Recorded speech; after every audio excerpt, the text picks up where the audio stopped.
si on définit la résilience, c'est intéressant de savoir que c'est un terme qui n'appartenait pas à la psychologie du tout. C'était dans l'ingénierie, ça décrivait le fait que certains métaux offrent une résistance avec une possibilité de retour à... On peut presser et ils reviennent dans leur forme. Et au bout de quelques années, ce sont des psychologues qui se sont dit, mais tiens, ça décrit bien aussi la résistance de certaines personnes à l'adversité. Et alors, là, dans les définitions les plus simples, c'est la capacité de vivre, pas seulement de survivre, et de trouver un chemin pour sa vie, malgré l'adversité et malgré des circonstances parfois incroyablement difficiles ou douloureuses. La personne est capable de reprendre pied et de continuer.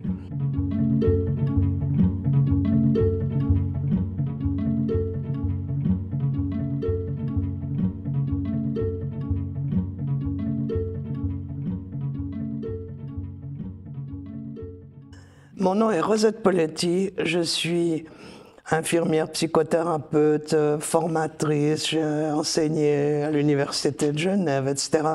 Mais j'ai surtout une très longue expérience avec des personnes ayant vécu des maladies graves, surtout des deuils aussi. Et j'ai aussi beaucoup travaillé dans les accompagnements de personnes en fin de vie, en soins palliatifs ou à domicile, dans différents pays.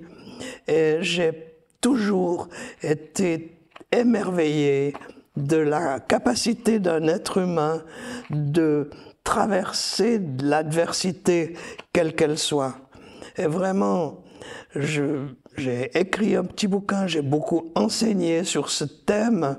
Cette résilience, c'est une compétence humaine qui permet de rebondir, comme on dit, de continuer à vivre, de continuer à trouver du sens à la vie, malgré des situations parfois incroyablement compliquées, incroyablement douloureuses. Voilà. Et quand j'ai compris ça et pris conscience que l'être humain avait cette capacité, j'ai vraiment eu des quantités de preuves et de situations qui étaient devant mes yeux de cette résilience. J'ai commencé à étudier vraiment ce phénomène plus en profondeur. Et bien entendu, la résilience a fait l'objet de beaucoup de travaux. Quand on constate que les enfants ont cette résilience aussi, que des personnes de tous âges sont capables d'avoir cette compétence, j'ai voulu savoir quels étaient les aspects de cette résilience qu'on avait trouvés et qui pouvaient peut-être être enseignés, ou je dirais plutôt favorisés chez quelqu'un. La première grande recherche qui a fait bien du sens pour moi, elle avait été faite par un homme, un psychiatre qui s'appelait Julius Segal. Et à la fin du XXe siècle, entre 1980 et l'an 2000, il a étudié sur un temps, des années, des décennies, des personnes qui avaient passé par des situations extrêmement douloureuses et complexes. Il a interviewé des gens qui avaient été prisonniers, qui avaient été torturés, qui avaient par exemple vécu des années au goulag soviétique, où il y avait encore quelques rescapés des camps de concentration, etc., de la Deuxième Guerre mondiale. Et il a, avec ses équipes de chercheurs, pu mettre en évidence 5 aspects qui favorisaient la résilience.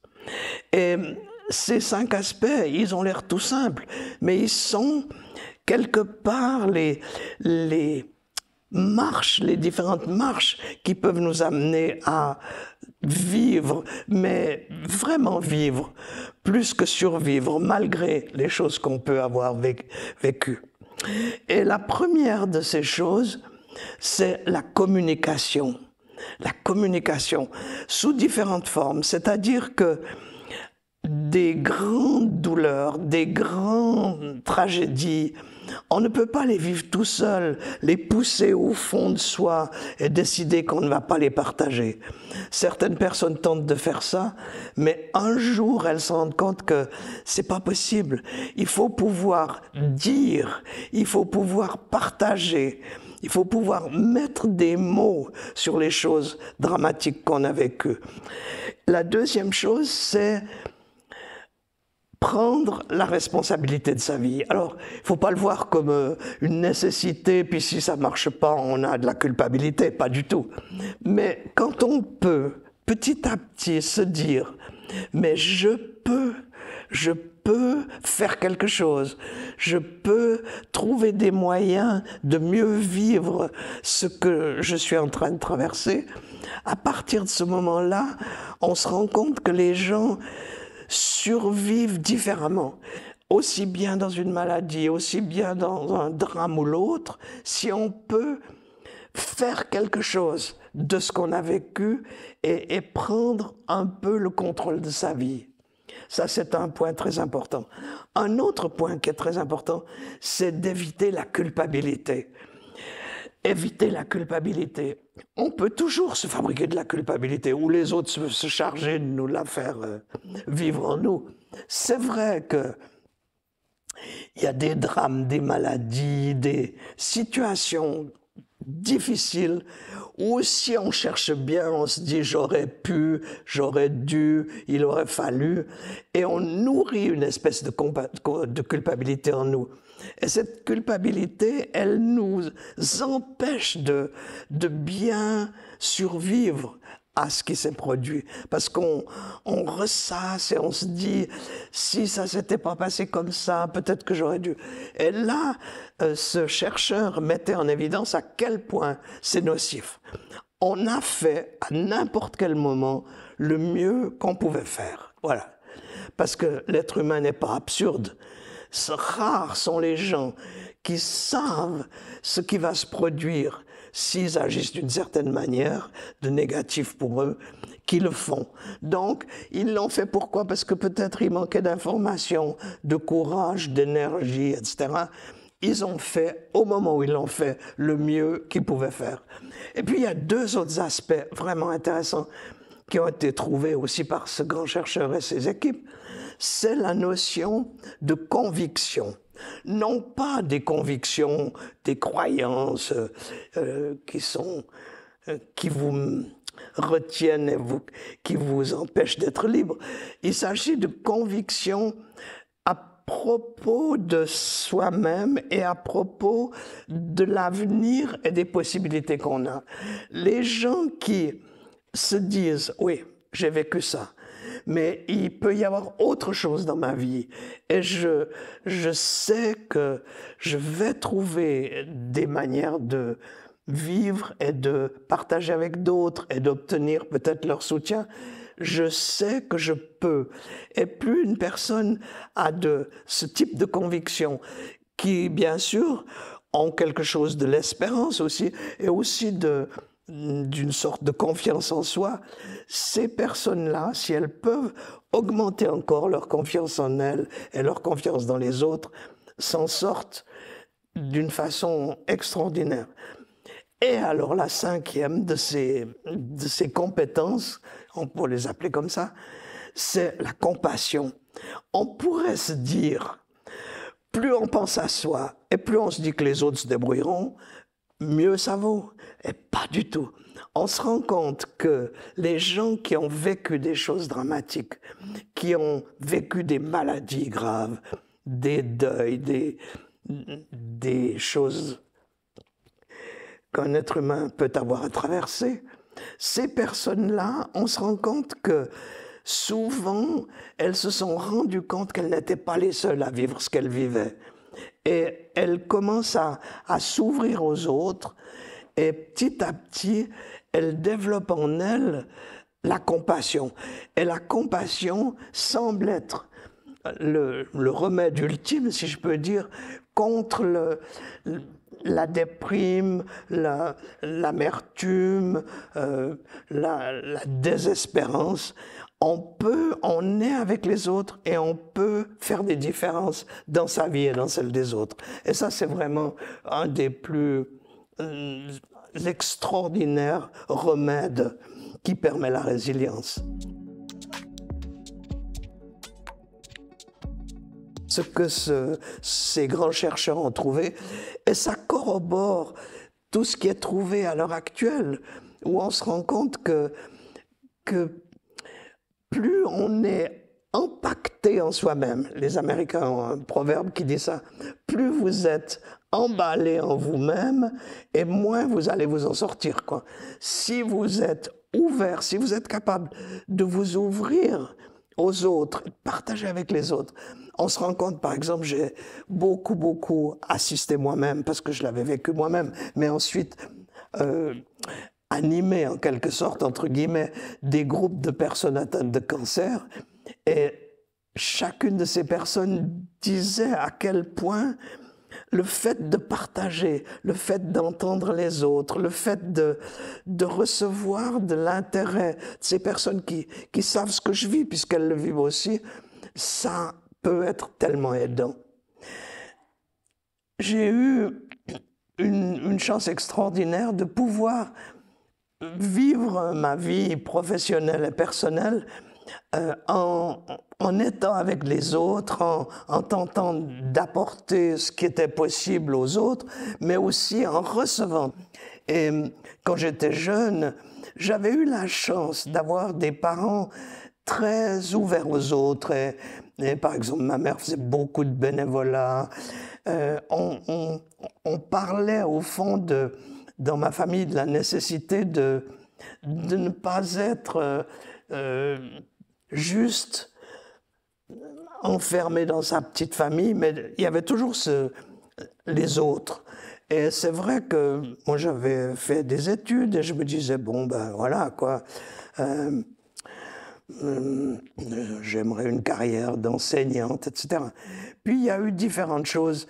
Il y a eu la guerre d'Algérie, etc. Et j'ai eu la chance d'aller faire un stage en Grande Kabylie, à Tizi Ouzou, et de vivre cette dimension interculturelle et de voir beaucoup de besoins. Et ça a énormément modifié ma vie. Je me suis rendu compte qu'il n'y avait pas qu'une vérité, qu'il y avait des gens qui vivaient différemment. Et là, j'ai commencé à être intéressé par les voyages, etc. Et je me suis dit, qu'est-ce que je peux faire pour pouvoir voyager? Et j'ai fait des études d'infirmière le plus loin possible jusqu'au doctorat. Et là, j'ai eu l'occasion d'entrer en contact avec des gens qui étaient des malades cancéreux, ayant eu moi-même aussi un cancer. Et j'ai commencé à être absolument passionné par le partage avec ces personnes, la joie qu'on pouvait ressentir à être à l'écoute des autres, à être proche d'eux. Mon expérience de résilience, ça a été justement avec un cancer que j'ai eu en étant jeune, j'avais 24-25 ans, et qui faisait que je devrais renoncer à avoir des enfants. Donc, moi, ça n'a pas été très facile parce que j'avais planifié ça comme une possibilité. Et je me suis dit, bon, ce désir-là, l'univers ne te l'offre pas. Se marier pour dire à quelqu'un, écoute, on se marie mais on n'aura pas d'enfant. Je me suis dit non, ça non plus. Et je me souviens quand j'ai décidé, j'ai un métier extraordinaire. J'aime voyager, j'aime travailler dans des pays du tiers-monde, etc. Je vais faire ça. Et je vais donner le meilleur de tout ce que j'ai là-dedans. Et la vie peut être extraordinaire autrement. Et ça a été peut-être ma première expérience personnelle par rapport à la résilience. Et voilà, je me suis aussi occupé d'enfants, mais moins, beaucoup moins, surtout de gens en deuil en fin de vie, des malades.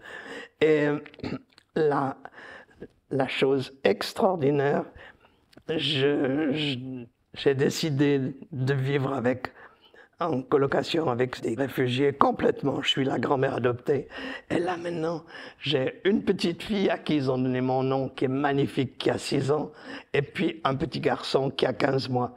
Et c'est comme si la boucle se bouclait, et je me dis, si on peut dire d'accord, oui, je consens, c'est comme si on ouvre des possibilités. Et voilà. Et je remercie l'univers.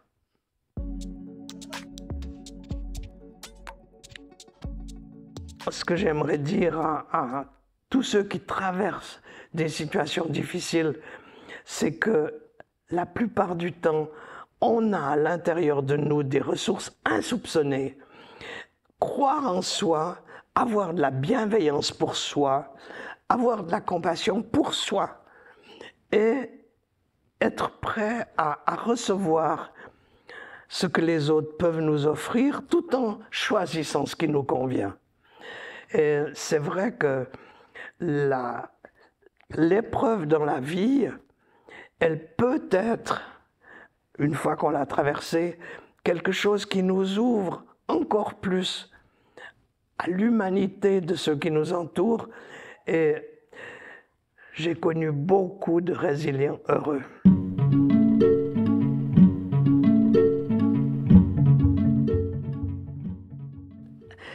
Une musique que j'ai beaucoup utilisée par rapport à la résilience, c'est le canon de Pachelbel, parce qu'il y a un mouvement dans cette musique qui fait comme ça, et qui monte, voilà. Mais je le faisais à la fin, c'est juste quelque chose d'assez fantastique, parce que c'est comme si on part de quelque chose qui est en bas, et puis ça monte comme ça. Et c'est assez... Voilà, moi je trouve ça... Maintenant, il y a plein d'autres choses. Mais je pense à celle-ci parce qu'elle est vraiment géniale.